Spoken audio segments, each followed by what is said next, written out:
அருள் திரு அம்பலவான தேசிகர் எழுதிய நமச்சிவாய மாலை, அருளிய நமச்சிவாய மாலை, பண்டார சாத்திரம், 39வது மந்திரம். உயிர்கள் உன்னை விரும்புவதற்கு ஞானத்தை கொடுக்கிறாய். அந்த ஞானத்தோடு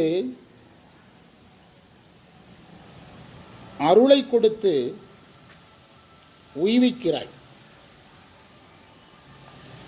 உய்வித்தல்னா மேல்நிலை அடைய செய்தல். நீங்கள் உய்வித்தல்ங்கிறதுக்கு ஸ்டாண்டர்டாக ஒரு பொருள் சொல்ல முடியாது. இப்போ நீங்கள் சரியையில் இருக்கிறவங்கள உய்வித்தல்னா என்ன அர்த்தம்? அப்படி தான் பொருள் சொல்ல முடியும். ஞானம் முடித்தவனை உய்வித்தல்னா பாச நீக்கம்னு எடுக்கணும், வீடு பேறு பாச நீக்கம்னு எடுக்கணும். அதனால் உய்வித்தல்ங்கிறது தன் நிலையில் உயரச் செய்தல்.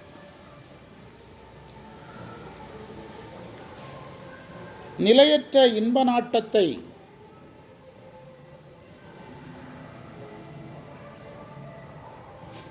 உண்டு பண்ணுவதற்காக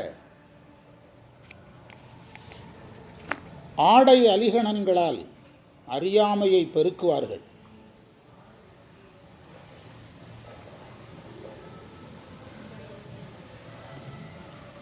அவங்க செய்கின்ற இந்த செயலையெல்லாம் உன்னுடைய செயலாக சொல்கிறாங்க.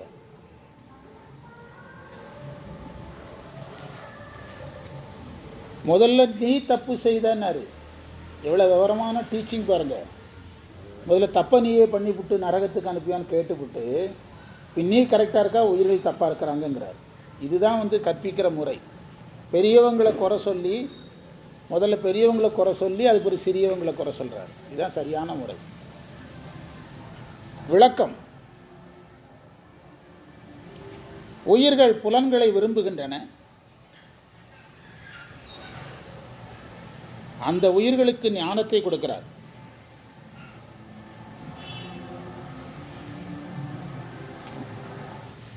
ஞானம் தந்து வீடு தருவது இறைவனுடைய நோக்கம். ஆனால் வாழ்க்கையில்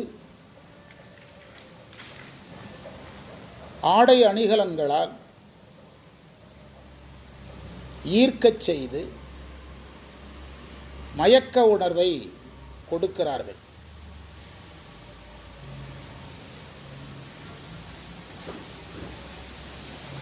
ஆனால் இவ்வாறு நிகழ்வதற்கு இறைவனை காரணம் சொல்லுகிறார்கள்.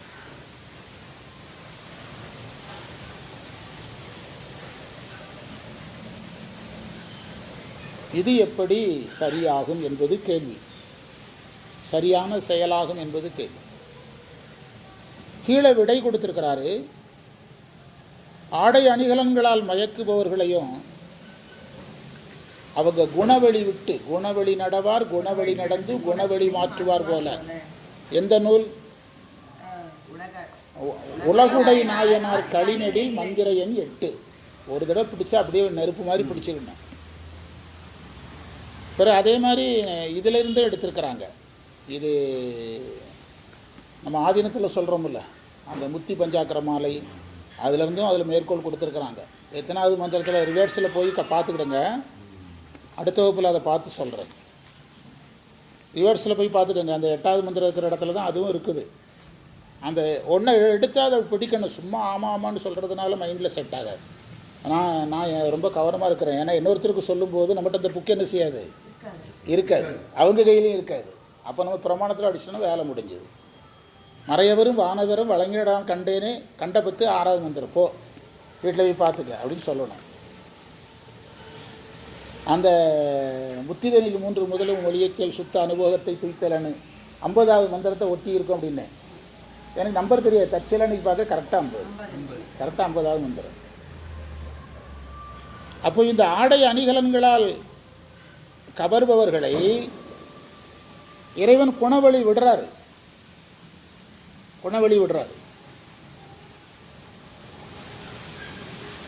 பலன்களை ஊற்றாரு, பக்குவப்படுத்துறார். அது ஆணார்களை இதில் பெண்ணு மேலே சொல்கிறாங்க. நம்ம எப்போவுமே எப்படி படிச்சுட்டு இருக்கிறோம்? 2 பேர் மேலே தான் நம்ம சொல்கிறோம். ஒரு விஜய் பாட்டோ ஒரு பாட்டு ஏதோ உண்டு. அவனுடைய சட்டை அழகை பார்த்து நான் மயங்கினேன், அவனுடைய நெற்றி, அப்படி ஒரு பாட்டு சினிமா பாட்டு இருக்குது இல்லை? பெண் ஆண் மேலே சொல்கிறதா, ஆண் பெண் மேலே சொல்கிறதா? ஒரு பாட்டு இருக்குது, முழுசாக இருக்குது. இவனே முடிக்கிறான் பாரு, நமக்கு எப்படி ஞாபகம் வரும்? புரியுதா? அந்த அது என்னதுன்னா, அந்த ஏதோ ஒன்று, அது ஆணாக இருக்கலாம் பெண்ணாக இருக்கலாம், உடையினால் நகையினால் ஈர்க்கிறது.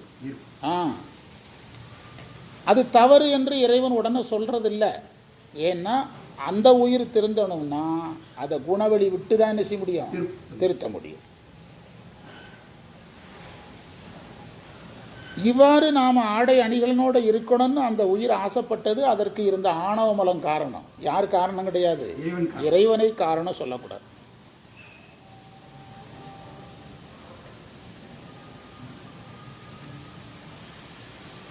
இறைவனை காரணம் சொல்லக்கூடாது. மந்திரத்தை படிங்க. பொய்விப்பார் அங்கத்தில் பூண்டபணியால் மருள. பணின நகைங்க. பொய்விப்பார் அங்கத்தில்ங்கிறதுல பெண்ணுங்கிறதே இல்லை. ஆனால் நம்ம பெண்ணை தான் சொல்லுவோம். உரையில் பெண் வருது. ஓவராக விலை உயர்ந்த உடை, விலை உயர்ந்த நகைகளை போட்டு இன்னொரு பாலினரை மயக்கிற பழக்கம் யாருக்கு இருக்குது? ஆண்களுக்கு இருக்குது. சினிமா உலகத்தை எடுங்க சார். ரஜினியை விட கமல் எந்த சமூகத்தை அதிகமாக ஈர்த்தாரு? பெண் சமூகத்தை ஈர்த்தாரு. நீங்கள் யார் மேலே தான் நம்ம சொல்கிறோம்? பெண் மேலே தான் சொல்கிறோம். யார் மேலேயும் இருக்குது.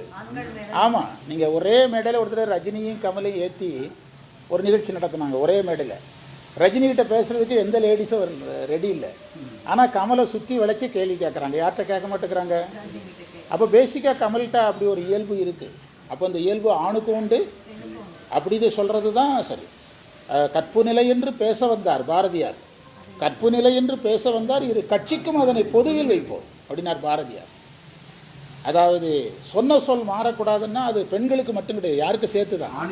ஆணுக்கு மட்டும்தான். ஒரு ஆண் மனைவி இறந்துருது, ஏதோ ஒரு காரணம், விபத்தில் இறந்துருது. ஆம்பளை மட்டும் தனியாக இருக்கிறான். நம்மால் போய் பயங்கரமாக அட்வைஸ் பண்ணோம். தனியாக எத்தனை நாளைக்கு தம்பி இருப்பேன்? எத்தனை நாளைக்கு தான் ஹோட்டலில் சாப்பிடுவான்? உங்கள் அம்மாவுக்கு வயசாகிட்டு உங்கள் அம்மாவுக்கு யார் தம்பி ஆக்கி போட்டுறதுன்னா 6 மாதத்துக்குள்ள கல்யாணம் பண்ண வச்சுருவானுங்க. யாரை? ஆனால் ஒரு பெண் கணவனை ஒரு விபத்தில் இழந்தாலோ ஒரு நோயில் இழந்தாலோ அந்த பெண் திருமணம் செய்வதற்கு இந்த சமுதாயம் என்ன செய்யாது? அனுமதிக்காது. இதெல்லாம் பாரதியாருடைய பாடலில் இருக்குது. கணவனை இழந்த பெண்ணுக்காக அதிகம் பாடிய கவிஞர் பாரதி பாடலை மறந்துடாதீங்க. கணவனை இழந்த பெண்ணுக்காக யார் பாடலை? பாரதி பாடலை. யார் தான் பாடினா? பாரதிதாசன் தான் பாடினார். பாரதி பாடலை. ஏன் தெரியுமா? இந்து சம்பிரதாயத்தில் அதுக்கு அனுமதி கிடையாது. இந்து சம்பிரதாயத்தில் கணவனை இழந்த பெண்ணுக்கு உரிமை கிடையாது. இதிலெல்லாம் சமரசம் பண்ண அதில் பண்ணல. யார்? பாரதி பண்ணலை. பாரதிதாசன் தான் முதல்ல அதில் கையில் எடுத்தான். கணவனை இழந்த பெண்ணுக்கு ஏன் நீங்கள் உரிமை மறுக்கிறீங்க? மனைவி இழந்த ஆணுக்கு உரிமை கொடுக்குறீங்க. கணவனை ஒரு விபத்தில் நோயில் இழந்த பெண்ணுக்கு நீங்கள் என்ன கொடுக்க மாட்டேங்கிறீங்க? உரிமை கொடுக்க மாட்டீங்கன்னு ஒரு பாட்டை எழுதியிருக்கிறார். அந்த பாட்டில் பெரிய பாடல். நம்ம பேசினா ரொம்ப நேரம் ஆகும். எனக்கு மனப்பாடமாக தெரியும். பேசினா ரொம்ப நேரம் ஆகும். எதற்கு சொல்கிறேன்னா, நாம் பெண்கள் மேலே இது நீங்கள் சொன்னால் என்னென்னா ஒரு நஷ்டம் கிடையாது. நமக்கு இருக்கிற ஸ்டூடெண்ட்டே பெண்கள் தான். இவனு பெண்களுக்கு எதிராக பேசுகிறதுக்குன்னே வகுப்பு போடுறான்ட்டு வரும். அது நம்ம 2 சமுதாயத்து மேலேயும் சொல்லிட்டு போகிறது நமக்கு பாதுகாப்பு உண்டா இல்லையா?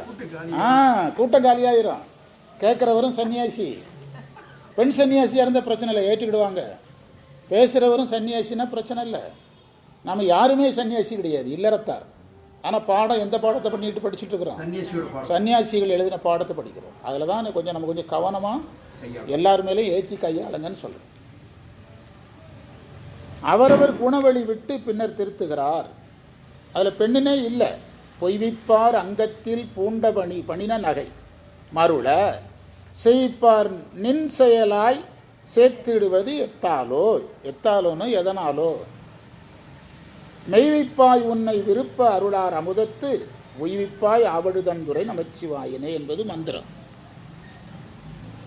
அடுத்த மந்திரத்துக்கு நம்ம அடுத்த திருவாசகத்துக்கு போகிறோம்.